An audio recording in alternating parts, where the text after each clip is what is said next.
Berang eta di kelas aya genep rerencangan. Nyaeta Koko, Paika, Naya, Nesya, Pasha, jeung Hafiz. Aranjeunna keur ngobrol ngeunaan tugas kelompok matematika. Aranjeunna satuju ngerjakan tugas matematika di imah Koko dinten Sabtu. Engke urang ngagawean tugas kelompok matematika yuk. Iraha? Kumaha lamun dinten Sabtu? Hayu, tapi di imahna saha? Kumaha lamun di imah Koko?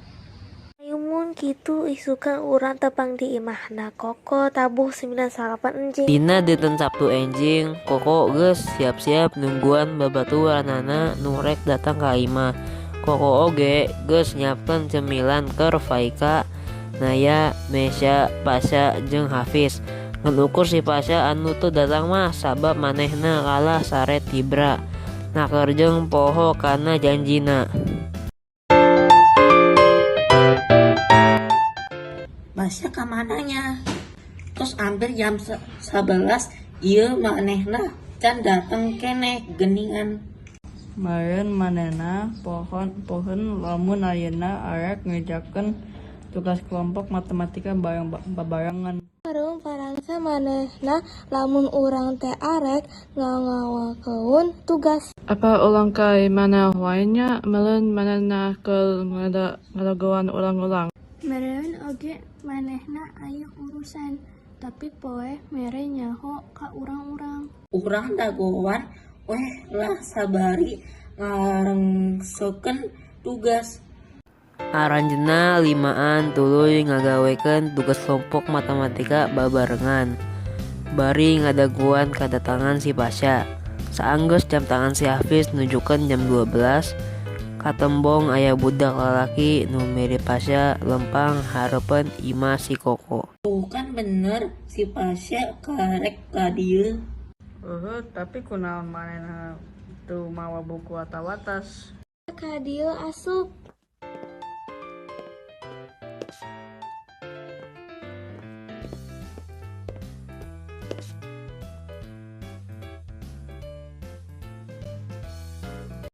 Heuy bararudak, keur naon di imahna Koko? Enjin teh kumaha atuh pandinten ieu urang janjieun pikeun ngawakeun tugas kelompok matematika. Ya ampun, hapunten abdi hilap.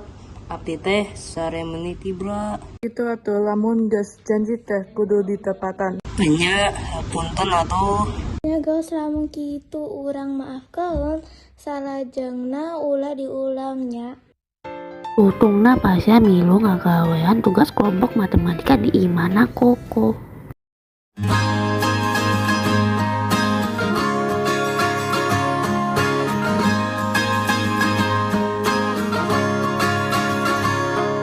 Mimpi adalah kunci untuk kita menaklukkan dunia. Berlarilah tanpa lelah sampai engkau meraihnya. Laskar pelangi takkan terikat waktu.